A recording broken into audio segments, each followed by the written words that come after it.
Hey, it's Mark. I've got another video here. I'm just going to go through some stocks real quick. It's pretty late here on the East Coast, and I just got in late, so I'm going to keep it as short as I can here while still looking at some of the things I want to talk about. So the first thing was that I noticed was Nvidia. Nvidia kind of stalled out today at around the highs, off the highs. Like we retested that former high there at 974, and we actually didn't make it up there. It was 960s, so it didn't make it, and then it came back down to trend support, to my red line there, and today we broke below trend support, which isn't really good. Like I was thinking it was either going to go there, or maybe go sideways a little bit, but we just came down below my trend support level. But it's done that in the past, and still come back. So it's not necessarily finished with momentum. It looks like the volume was fairly light today, like 58 million shares. Looks like today, so it's not what you want to see though, for the bull side. But I kind of had a feeling that might happen because a lot of tech stocks have been going sideways for a while, especially the large cap. Like today, Meta still stuck in that range, and Microsoft is pretty much sideways. Oracle, there's still a lot of strength out there, but it's not we're not breaking out like we were before. So, but it's something to keep an eye on is the Nvidia, because the fact that it didn't punch through the former high is not very good. You'd like to see it take out the high, because now it's potentially a double top there if it doesn't quickly reclaim. So, but I mean, it wouldn't surprise me though if we just go, because it looks like it's going to be in this range, from 830s or 820s really to to the high there. So my hunch is we're just going to go sideways here. There's really not going to be a directional trade here. It's just going to be sideways. So maybe like selling covered calls, or there's not really much to do here. It's not really. I think it's just going to go sideways, because I really thought if it was going to go, it was going to really break through that high, and it just didn't go. So it's really stalled out. So, but it's not surprising or necessarily a bad thing, because the other tech stocks are going sideways too. So, but that's that. So the other thing I noticed, I just noticed the marijuana was legalized in Germany, and so I had no idea. Like the CGC hit my scan, one of my scans today. I didn't realize it was running again. It was running because it was pretty much left for dead there. It was, looks like it had some support back in the summer around $3 and $4. So it's just really moving here. And the thing about this one is the CGC in particular is the thing I noticed in the past when it has these runs in the past, like back in the fall and even years ago. Like it had a big run in 2021, and pretty much even in 2016, it has spike up. It always gets rejected, and just these big spikes, they always come down. Like I think the short sellers at the big banks and like prop firms, and they just like to short it seems. So I'm more inclined to watch it for the short here at this point, because I totally missed the run up there. So it's definitely going supernova here. I mean, we went from like the 2s to 9 in, like a couple weeks or 3 weeks or so. So they're probably going to come back on the short side, and it's just a good idea to wait for it. Just try to catch the backside, like the backside of it. But that's my hunch that it's not gonna last for much longer, and they're gonna short it. I don't know. They could go another $10. Who knows? But I just noticed that one in the past it's never held gains for long off of spikes. So, but I think the sector is good. I mean, like MJ totally busted through the previous resistance again, and this is huge momentum. Like, I think the momentum is so strong in these now. I assume just off of the German news. It looks like there's some Canada news too, but yeah, looks like one of the best places for momentum is these cannabis marijuana stocks here, and the other big ones, the MSOS. Yeah, see, so MSOS, I'm just looking at these charts on the fly, so this isn't really staged up. I'm just kind of looking at them, and then the MSOS has this clear level here that it's danced around since 2022 in the summer, and it hasn't gotten above it for a while now. So it just finally is trying to punch through there. Looks like it might have punched through today. Yeah, a little bit. So that's something to watch too. That's a good it's definitely a good momentum chart now. I think the volume is pretty good today. So if we break over the highs from February, that looks pretty good. And that's just, yeah, I think the cannabis is a good long-term hold, just because the trend is for more states in the United States and more countries to legalize it. That's just where it's going. There's more likely to be more decriminalization and legalization than otherwise. So that's just the nature of it now. So it's these are two good ETFs, the MSOS and the MJ. And the MJ in the past has traded well off technicals, so I'll be watching that one closely. And looks like the quantum computers had a little bit of a bounce today, but looks like those kind of stalled out. And PPH made a move back up to highs again. Like, I really think, like as I've said before in the past, that the AI technology, the LLMs and these neural nets that are just getting better and better every month now, it seems, they're very useful in drug discovery and biotech and breakthrough discoveries like novel drugs. And we've seen already some novel drugs come out. I assume just from the LLMs, and it's only going to get better and better. I think there was one antibiotic, or they're working on one, or they just found an antibiotic to resistant bacteria. So it's just that's to me the most obvious sector that's going to benefit from AI. And people say well, these big tech companies are throwing all the money in AI, and it hasn't really been much of a return on investment. Trust me, the return, the drug companies and biotech, that's where the returns are going to be.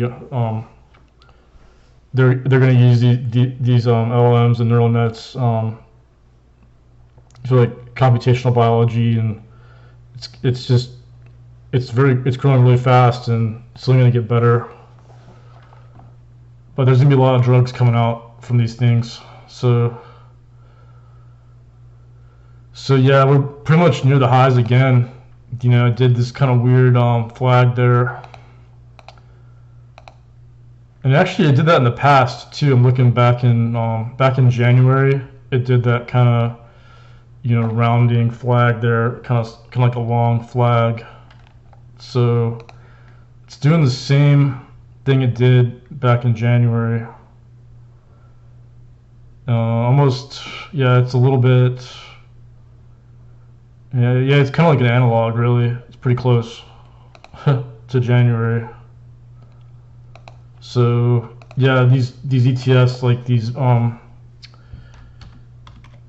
mean, these things are just good investments. The big drug companies and biotech, even small cap bio. IBB's threatening again.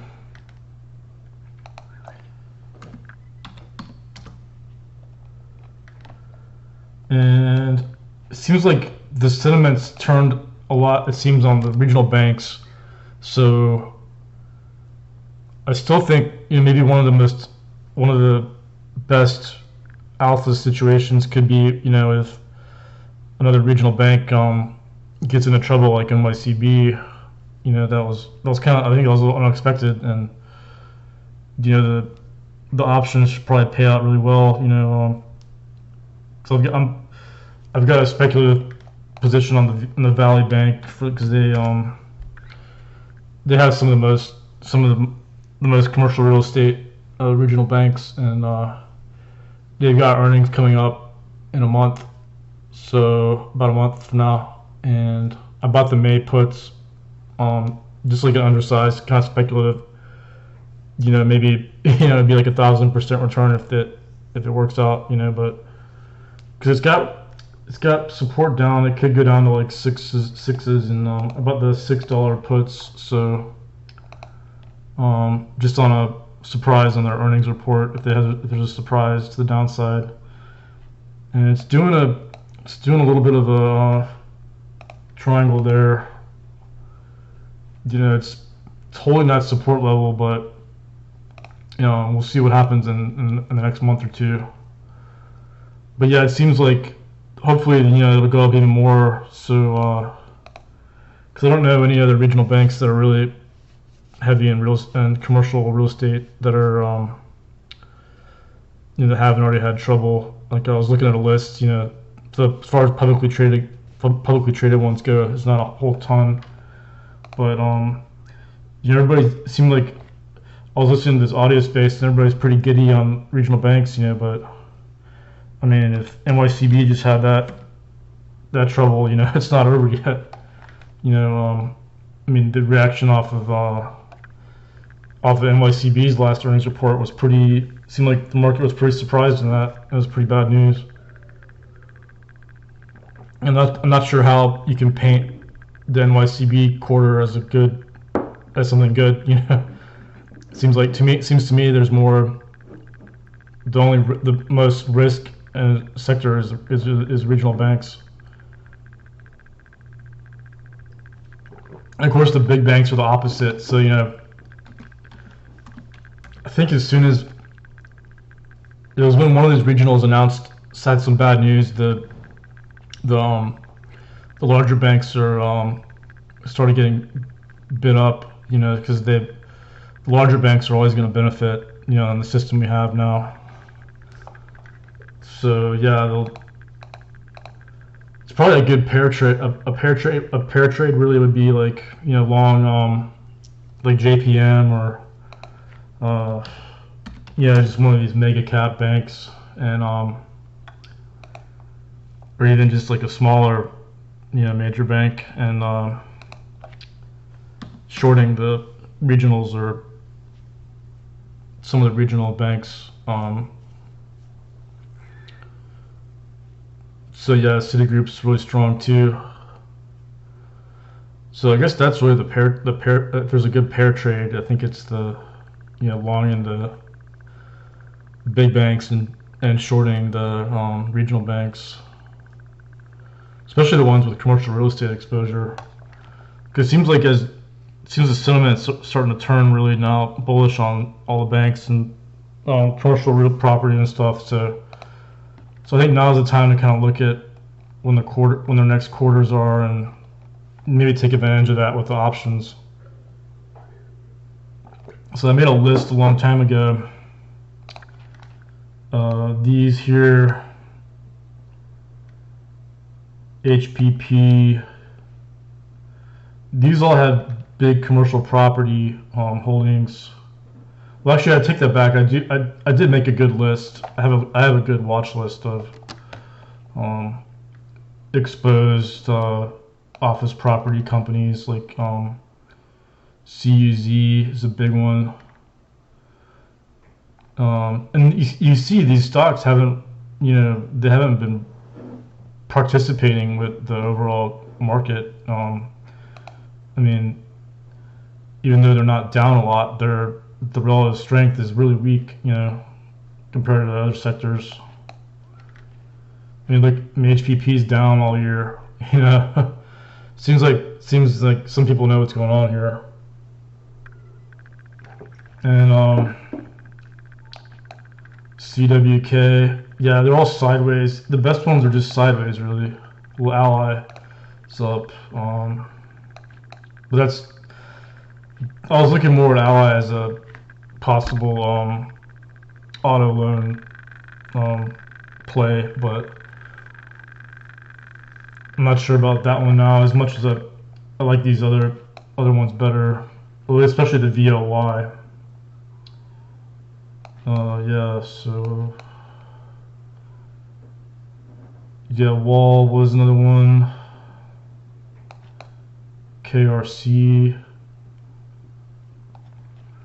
Yeah, I'll have to check when the next looks like somebody just had earnings, but VNO. Yeah, it looks like they just had earnings and they weren't really bad. So yeah, that's all do with those. So let's look at some more and then I'll call it a wrap. We'll see what these tech stocks did today. Yeah, just some pullbacks. I mean, it looks like the market looks like the breadth is pretty strong. So I was just looking at one of my scans. There were no short bias ones, like my gap down scan. My gap down scan didn't have many on it. It had like six hit today. So usually when that happens, when I have six, like 20 or less, it's pretty good day for the market. And didn't see much else. I haven't gone through all these yet, but I just wanted to point out the Nvidia slowdown. So it looks like if it doesn't do something tomorrow or the next day, it's gonna get trapped in this range like everything else. But yeah, I'm guessing the momentum today was in these cannabis related. So I think that's really the sector to look at is the cannabis, marijuana. But those are the two ETFs I like. And I'm not even. I don't think I've found. I think I can scan for cannabis here with StockFetcher, but I can't remember exactly where the industry is in these scans. But yeah, so yeah, I'll leave it at that, and I just want to point that out because I just noticed the Nvidia just really slowed down there, and Hood's still going, and I remember that one was like $8. Seems like not long ago, and looks like oil was flat again. Yeah, nothing really crazy, but that CGC could be a short if they come in to short it again. And that's about it. So I'll call a wrap on that.